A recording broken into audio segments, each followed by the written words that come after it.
Hi, folks. This is Don Meisner with the North Country Fishing Report. You know, one of the things that has come back to sort of have a place on my mind that I want to share with you is that the sports shows that I just attended, one of the things that people were just agog about, maybe that's not the right word, aghast, anyway, was forward fishing sonar. And it's probably both of those words because some people love it and some people don't. Forward fishing sonar is a new trend. It's not something, I don't even think it's fishing to me, but I'm old school. I come from another time, and now we're in a world that is absolutely captivated and captured by technology. But what I wanted to talk about is before forward-facing sonar and before the little scopes that you can look down under the boat and see the fish. We didn't have that. And what we had to do was read the water. And what does that mean? It means being able to go to any place that has water and has fish in it and be able to look at it and take the experience you've had before this, the things that you have learned by fishing, and apply them to being understanding of what you're seeing, to know what to look for, where the fish will be.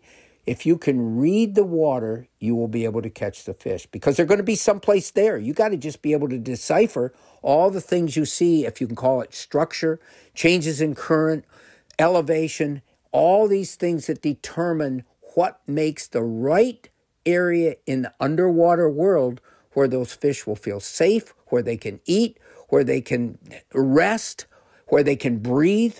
You have to know where the oxygen is going to flow more. So that's going to come from current changes and increases that cause more oxygen. You have to know where the fish can hide from other fish, and that's going to be knowing what kind of structure will best suit the needs so that maybe a school of shiners or something will stay near that structure. But also, a big fish will call that home, where they can rest and where they can grab other things to eat. This is really critical. I'm making it sound really simple, and it isn't. It takes many times going out on the water and failing, not catching a fish because you weren't putting it where they were, and succeeding, maybe by accident. You throw up by this one thing that you would never thought throwing your lure up to, and a fish hits it. You do it again, and a fish hits it, and you learn that that is a part of the water that will probably hold fish. And again, it's the joy for me. When I go down the rivers that I fish in our area and I step into that water with my felt-lined hip boots and I start my journey downward, I'm looking at the water constantly. I'm looking at where the bigger rocks are and where the places are that I know I've caught fish in the past in water like that.